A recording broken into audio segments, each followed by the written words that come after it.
कि अहाँ जनैत छी मिथिलाक संपूर्ण इतिहास, दुखक कारण, अंतिम संदेश में मिथिलाक उत्पत्ति, रहस्य, इतिहास आ सत्य।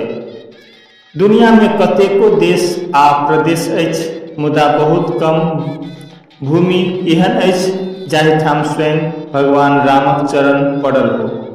जाहि भूमिक पुत्री जगत जननी सीता छथि, जाहि भूमि में गार्गी आ याज्ञवल्क्य जकाँ महान विद्वान जन्म लेलाह, मुदा प्रश्न अछि एहि भूमिक नाम मिथिला कोना पड़ल? कि सचमुच राजा मिथिक शरीरक मंथन सँ मिथिलाक जन्म भेल, कि एहि पाछू आरो गहीर इतिहास छिपल अछि? आइ हम केवल कथा नहीं बल्कि इतिहास, पुराण आ वैदिक ग्रंथ सभक आधार पर एहि रहस्यक खोज करब। मिथिला जनकपुर नहीं, जनकपुर मिथिलाक एक भाग। आइ बहुत लोग सोचैत छथि जे मिथिला माने केवल जनकपुर, मुदा एना नहीं अछि। प्राचीन काल में मिथिला एक विशाल सांस्कृतिक राज्य छल, जाहिक सीमा समय समय पर बदलैत रहल। उत्तर में हिमालय, दक्षिण में गंगा, पूर्व में कोशी आ पश्चिम में गंडक धरि एक विशाल क्षेत्र मिथिला अथवा विदेह कहल जाइत छल। अर्थात आजुक नेपाल आ भारत दुनूक भूभाग मिली प्राचीन मिथिलाक हिस्सा छल। राजा निमि के छलाह? मिथिलाक इतिहास राजा जनक सँ नहीं बल्कि राजा निमि सँ प्रारंभ होइत अछि। पुराण सभक अनुसार राजा निमि सूर्यवंशक प्रतापी राजा छलाह। ओ धर्मप्रिय, न्यायप्रिय आ यज्ञक समर्थक छलाह। एक दिन हुनका 1000 वर्ष धरि चलयवला महायज्ञ करबाक इच्छा भेलनि, मुदा यही यज्ञ में घटल एक घटना संपूर्ण इतिहास बदलि देलक। वशिष्ठक श्राप। राजा निमिक कुलगुरु वशिष्ठ के यज्ञक निमंत्रण देलनि। वशिष्ठ कहलनि, हम पहिने इंद्रक यज्ञ पूरा करब, तकर बाद अहाँ लग आयब। राजा निमि बहुत प्रतीक्षा कयलनि। शुभ साइतक समय बीतल लागल, तखन राज्य हित में यज्ञ विलंब नहीं कय सकलाह, तें अन्य ऋषि सभक सहयोग सँ यज्ञ प्रारंभ कय देलनि। जखन वशिष्ठ लौटलाह तखन दोसर के पूजा करबैत देख ओ क्रोधित भऽ राजा निमि के श्राप देलनि। राजा निमियो प्रत्युत्तर में वशिष्ठ के श्राप देलनि। दुनू अपन अपन शरीर त्याग कऽ देलनि। मिथिक जन्म। एतय सँ प्रारंभ होइत अछि ओ कथा जकर चर्चा बहुत कम विस्तार सँ होइत अछि। पुराणक एक परंपराक अनुसार यज्ञ समाप्तिक बाद ऋषि सभक राजा निमिक शरीरक मंथन करबाक निर्णय कयलनि। स्वयं ब्रह्मा, विष्णु आ महेश सेहो देवता सभक संग उपस्थित भेलाह। तीनू लोकक नदी, सागर, महासागर के सेहो आमंत्रित कयल गेल। जखन ओ सब एलाह तखन ओ सब कहलनि जे हमरा सबके आमंत्रित तऽ कयलहुँ, मुदा ठहरायब कतऽ? सब ऋषि आ देवता सब भगवान विष्णु दिस उपायक भाव सँ देखय लगला। तखन भगवान विष्णु एक कुंडक निर्माण कयलनि आ कहलनि जे जाउ ओहि में विश्राम करू। मुदा सागर, महासागर आ पैघ नदी सब चकित भऽ एतेक छोट कुंड में कोना अटब सोचैत प्रवेश करय लगलाह। सब प्रवेश कऽ चुकल, मुदा ओहि कुंडक औधो नहीं भरल। सब सागर, महासागर, पैघ नदी सब तीव्र गति सँ बहैत रहल, मुदा ओ छोर नहीं पाबि सकल। अनंत में हरा गेल। तखन सब बाहर निकलय लेल भगवान सँ प्रार्थना करय लगलाह। तखन भगवान हुनका सबके बाहर निकाललखिन। तखन सब सागर, महासागर आ पैघ नदी सब प्रसन्न भऽ कहलनि जे हमरा सभक अंश सदा एहि कुंड में बनल रहत, आ जे एहि कुंड में श्रद्धापूर्वक स्नान करत ओकरा तीनू लोकक जलाशयक स्नानक फल प्राप्त है। ओहि मंथन सँ एक तेजस्वी बालक उत्पन्न भेल। मंथन सँ उत्पन्न भेलाक कारण ओहि बालकक नाम मिथि पड़ल। बाद में हुनकरे नाम सँ मिथिला भेल। विदेह नाम केना पड़ल? एखन एक प्रश्न उठैत अछि, जँ राजा मिथिक नाम पर मिथिला पड़ल तखन राज्यक नाम विदेह सेहो किएक कहल गेल? उत्तर अत्यंत रोचक अछि। राजा निमि श्रापवश शरीर त्याग देलनि।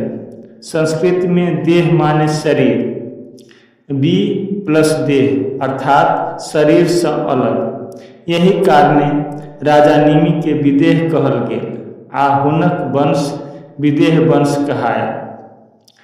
ताहि कारणे प्राचीन ग्रंथ में कतेको स्थान पर मिथिला आ विदेह दुनू नाम यही एक ही राज्यक लेल प्रस्तुत भेल अछि। ताहि कारणे प्राचीन ग्रंथ में कतेको स्थान पर मिथिला आ विदेह दुनू नाम एक ही राज्य लेल प्रयुक्त भेल भेटैत अछि। जनक नाम नहीं उपाधि। एखन धरि बहुत लोक मानैत छथि जे जनक केवल एक राजा छलाह, मुदा इतिहास कहैत अछि जनक एकटा उपाधि छल, जेना मल्ल, गोपाल आ शाह। विदेह वंशक अनेक राजा जनक कहाओल। श्री किशोरी जी के पिता शिरध्वज जनक छलाह, मुदा हुनका पहिने सँ आ हुनका बाद सेहो अनेक जनक भेलाह। ई तथ्य बहुत कम लोक जनैत छथि। की कारण छल जे मिथिला संपूर्ण आर्यावर्तक ज्ञानक राजधानी बनल छल? की कारण छल जे स्वयं याज्ञवल्क्य, गार्गी आ मैत्रेयी एहि भूमिक नाम अमर कऽ देलनि? आ श्री किशोरी जी के जन्मक वास्तविक परंपरा सब की कहैत अछि? स्वर्ण युग, जनक, सीता, याज्ञवल्क्य आ विश्वगुरु मिथिला। कल्पना करू, आइ सँ लगभग हजारों वर्ष पूर्व जखन विश्वक बहुत भाग अज्ञानता में डूबल छल, तखन मिथिलाक राज्यसभा में महिला सब वेद पर शास्त्रार्थ करैत छलीह। राजाक महल में धनक नहीं ज्ञानक प्रतिस्पर्धा होइत छल। प्रश्न उठैत अछि, मिथिला एतेक महान कोना बनल? आइ हम ओहि स्वर्ण युग में प्रवेश करब जाहि युगक चर्चा संसारक महान ग्रंथ सब करैत अछि। जनक राजा मात्र नहीं, राजर्षि। एहि सँ पहिने हम देखलहुँ जे जनक एक उपाधि छल, मुदा एहि वंश में एक नाम संपूर्ण विश्व में अमर भेल, शिरध्वज जनक। शिरध्वज केवल राजा नहीं छलाह, उपनिषद सब में हुनका राजर्षि कहल गेल अछि। राजर्षि अर्थात एहन राजा जे राज्य संचालनक संग आत्मज्ञान आ धर्म में सेहो पारंगत होइत, जे दैहिक होइतो विदेह जकाँ रहैत होइत। हुनक दरबार में धनवान नहीं विद्यावानक सम्मान छल। मिथिलाक राजसभा विश्वक पहिल दार्शनिक सम्मेलनक स्थल छल। कल्पना करू, राज दरबार में हजारों ऋषि, मुनि, दार्शनिक आ विद्वान उपस्थित छथि। कोनो युद्ध नहीं, कोनो राजनीतिक षड्यंत्र नहीं चलि रहल अछि। ब्रह्म विद्याक शास्त्रार्थ। बृहदारण्यक उपनिषद अनुसार राजा जनक समय समय पर विद्वान सभक सभा आयोजित करैत छलाह, जे सर्वश्रेष्ठ ज्ञान प्रस्तुत करैत ओ सम्मानित होइत। याज्ञवल्क्य मिथिलाक महान दार्शनिक। यही सभा में एक नाम सूर्य समान चमकल, महर्षि याज्ञवल्क्य। याज्ञवल्क्य केवल ऋषि नहीं छलाह, ओ मिथिला दर्शनक इतिहास में अत्यंत महत्वपूर्ण चिंतक मानल जाइत छथि। आत्मा, ब्रह्म, मोक्ष आ चेतनाक विषय में याज्ञवल्क्य मिथिलाक महान दार्शनिक। यही सभा में एक नाम सूर्य समान चमकल, महर्षि याज्ञवल्क्य। याज्ञवल्क्य केवल ऋषि नहीं छलाह, ओ मिथिला दर्शनक इतिहास में अत्यंत महत्वपूर्ण चिंतक मानल जाइत छथि। आत्मा, ब्रह्म, मोक्ष आ चेतनाक विषय में नाम गार्गी वाचक नबी, बल्कि दर्शन आ अस्तित्वक प्रश्न छल। विश्व इतिहास में महिलाक एहन सार्वजनिक दार्शनिक वाद विवादक उदाहरण अत्यंत दुर्लभ अछि। मैत्रेयी धन नहीं ज्ञान चाही। याज्ञवल्क्य पत्नी मैत्रेयी सेहो महान विदुषी छलीह। एक दिन याज्ञवल्क्य गृह त्यागक तैयारी कय रहल छलाह। ओ संपत्ति बाँटय चाहलनि। मैत्रेयी पुछलनि, यदि संपूर्ण पृथ्वी धन सँ भरि कऽ हमरा भेट जाय तखन की अमरत्व भेटत? याज्ञवल्क्य उत्तर देलनि, नहि, धन सँ सुख भेटि सकैत अछि, अमरत्व नहि। तखन मैत्रेयी कहलनि, जँ धन अमरत्व नहि दऽ सकैत अछि तऽ हमरा धन नहि ज्ञान चाही। मित्र सब, कल्पना करू, ई विचार हजारों वर्ष पहिने मिथिलाक भूमि में व्यक्त भेल छल। श्री किशोरी जी केवल राजकुमारी नहीं। आब बात करैत छी मिथिलाक गौरव श्री किशोरी जी के।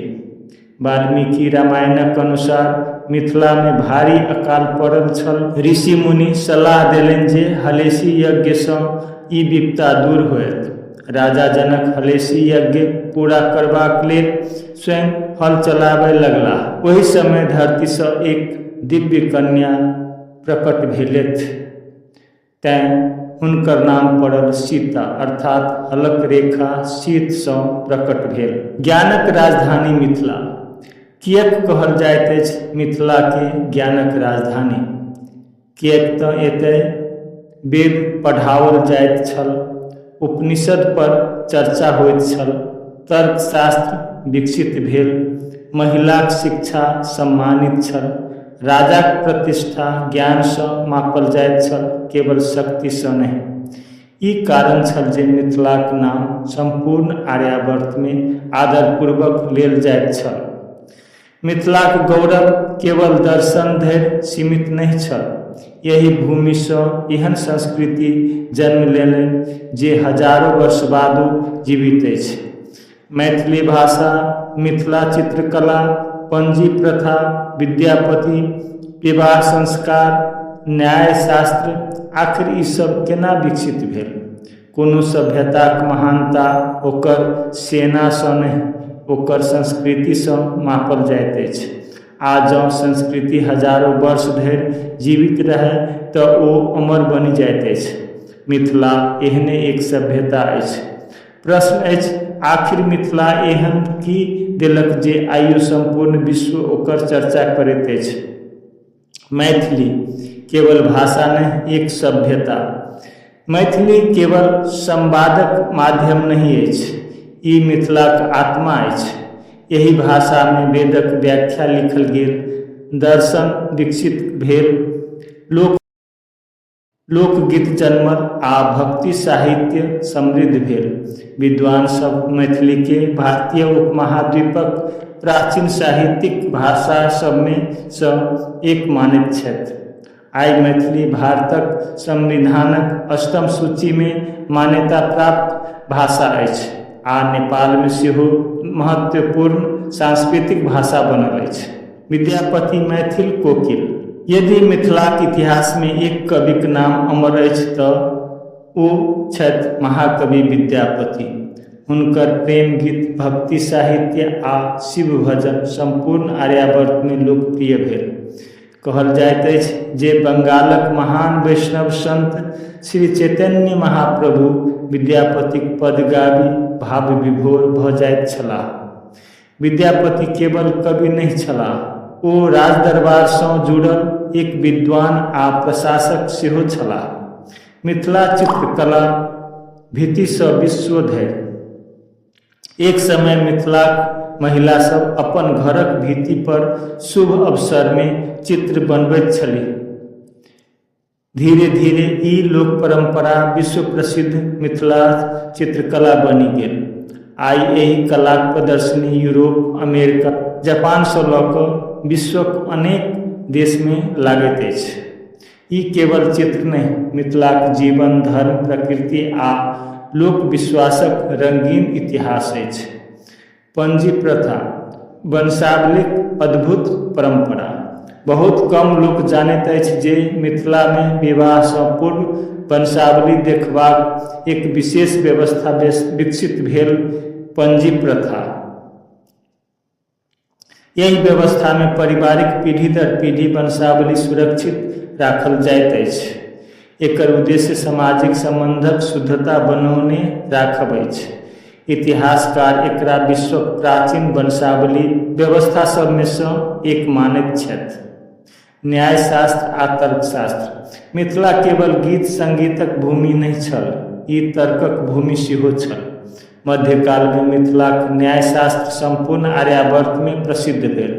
काशी, नवद्वीप आ विद्या केंद्र से विद्यार्थी मिथिला में अध्ययन लेल अबैत छलाह। मिथिलाक पंडित सभक विद्वता दूर दूर धरि सम्मानित छल। विवाह संस्कार एक जीवित धरोहर। मिथिलाक विवाह केवल सामाजिक समारोह नहीं अछि, ई वैदिक परंपरा, लोकगीत, संस्कार, दर्शन आ परिवारक एक अद्भुत संगम अछि। कोहबर चित्र, समदाउन, सोहर, विदाई गीत ई सब केवल रस्म नहीं बल्कि पीढ़ी से पीढ़ी चलैत आबि रहल सांस्कृतिक धरोहर अछि। मिथिला दू देश एक संस्कृति। आइ राजनीतिक सीमा भारत आ नेपाल के अलग करैत अछि, मुदा संस्कृति सीमा नहीं बंधैत अछि। जनकपुर, दरभंगा, मधुबनी, सीतामढ़ी, धनुषा, सिरहा, सप्तरी, पूरा मधेश सब मिलकर मिथिलाक साझा सांस्कृतिक विरासत के जीवित रखने छथि।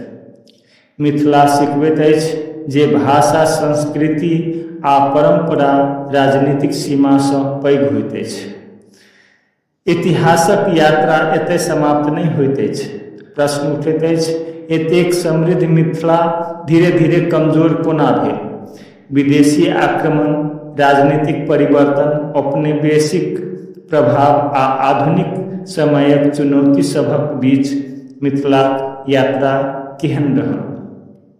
कल्पना करू जे भूमि कहियो ज्ञानक राजधानी कहल जाइत छल, जतय विश्वक महान ऋषि मुनि अबैत छलाह, जतय गार्गी आ याज्ञवल्क्य के शास्त्रार्थ करैत छलथि। आखिर वही मिथिलाक प्रभाव समयक संग कम कोना भऽ गेल? कि मिथिला अपन गौरव गवा देलक? कि एखनो पुनर्जागरण संभव अछि? आब यही श्रृंखलाक अंतिम भाग में हम यही प्रश्नक उत्तर खोजब। समय बदलल, राज्य बदलल। राजा जनकक युग समाप्त भेल। कालक्रम में अनेक राजवंश बदलल। विदेह राज्यक राजनीतिक स्वरूप सेहो परिवर्तित होइत रहल। इतिहासक ई स्वाभाविक प्रक्रिया छल। कोनो राज्य सदिखन एक ही रूप रहैत अछि। आक्रमण, परिवर्तन आ ज्ञान केंद्रक छै। मध्यकाल में उत्तर भारतक राजनीतिक परिवर्तनक प्रभाव मिथिला पर सेहो पड़ल। विद्या केंद्र कमजोर होमय लागल। कतेको पांडुलिपि नष्ट भेल, कतेको विद्वान अन्य क्षेत्र दिस चलि गेलाह। मुदा एक बात उल्लेखनीय अछि, संस्कृति पूर्ण रूपे समाप्त नहीं भेल। ओ लोक जीवन, परिवार, गीत, संस्कार आ भाषा में जीवित रहल। मुगल, अंग्रेजी शासन आ बदलैत शिक्षा। औपनिवेशिक शासनक समय में आधुनिक शिक्षा व्यवस्था आयल। यही सँ किछु लाभ सेहो भेल, मुदा पारंपरिक संस्कृत पाठशाला, तर्कशास्त्र आ मिथिलाक प्राचीन अध्ययन परंपरा पर बहुत बड़का प्रभाव पड़ल। धीरे धीरे नया पीढ़ी अपन इतिहास से दूर होमय लागल। ई परिवर्तनक केवल मिथिला में नहीं, संपूर्ण भारतीय उपमहाद्वीप में देखल गेल। भाषा जीवित रहल तखने सभ्यता बचल। बहुत सभ्यता इतिहास में लुप्त भ गेल, मुदा मिथिला एक कारण से बचल, मैथिली भाषा। जखन धरि लोक अपन मातृभाषा बाजैत रहल, तखन धरि लोकगीत, विवाह, संस्कार, कथा, परंपरा आ पहचान जीवित रहल। भाषा केवल शब्द नहीं, सभ्यताक प्राण होइत अछि। आजुक चुनौती। आइ मिथिलाक सबसँ पैघ चुनौती बाहरी आक्रमण नहीं, चुनौती अछि अपन इतिहास नहीं जननाय, अपन भाषा बजबा में संकोच, लोक संस्कृति से दूरी, अनुसंधान आ दस्तावेजीकरणक कमी, युवा पीढ़ीक बीच इतिहासक घटैत रुचि, ई चुनौतीक समाधान केवल सरकार समाज सेहो करि सकैत अछि। पुनर्जागरण कोना संभव?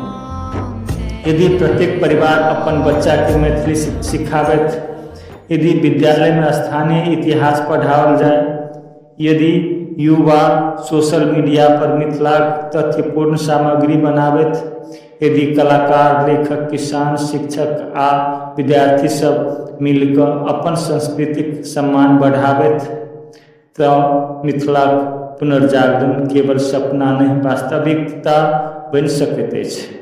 मिथिला केवल अतीत नहीं भविष्य सेहो। मिथिला केवल इतिहासक अध्याय नहीं, ई एक जीवित सभ्यता अछि। एक एहन सभ्यता जे विश्व के सिखेलक, राज्य शक्ति से नहीं ज्ञान से महान बनैत अछि, नारी सम्मान समाज के उन्नत बनबैत अछि, संस्कृति बचल तऽ समाज बचल। मित्र सब, इतिहास पढ़बाक उद्देश्य केवल अतीत पर गर्व करब नहीं होइत अछि, उद्देश्य होइत अछि वही गौरव से प्रेरणा ल भविष्यक निर्माण करब। यदि अहाँ अपन भाषा बाजैत छी, अपन संस्कृतिक सम्मान करैत छी, अपन इतिहास के जानैत छी, तऽ अहाँ केवल एक व्यक्ति नहीं, एक सभ्यताक रक्षक छी। आब समय आबि गेल अछि मिथिला के केवल स्मृति में नहीं, कर्म में जीवित रखबाक। श्रृंखलाक अंतिम संदेश। भगवान विष्णु द्वारा बनाओल गेल कुंड अखनका जनकपुर धामक गंगा सागर अछि। एहन पुण्य कुंड में स्नान करैत काल पैर राखय सँ पहिले प्रवेशक लेल प्रार्थना करबाक चाही। कुर्रा, थूक, खखार कदापि नहीं फेंकबाक चाही। साबुन, शैम्पू सभक प्रयोग नहीं करबाक चाही। कोनो भी चीज एहि जल में नहीं फेंकबाक चाही। एहि जल सँ भगवान भोलेनाथ के अभिषेक कयला सँ ओ बहुत प्रसन्न होइत छथि।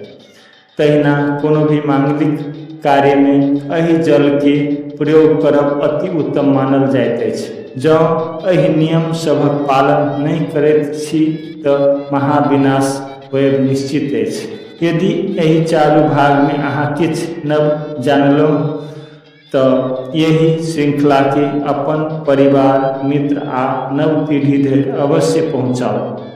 मिथिलाक इतिहास जतेक लोक पढ़त, सुनत आ जानत, ओतेक मिथिलाक भविष्य उज्जवल बनत। जय मिथिला, जय मैथिली।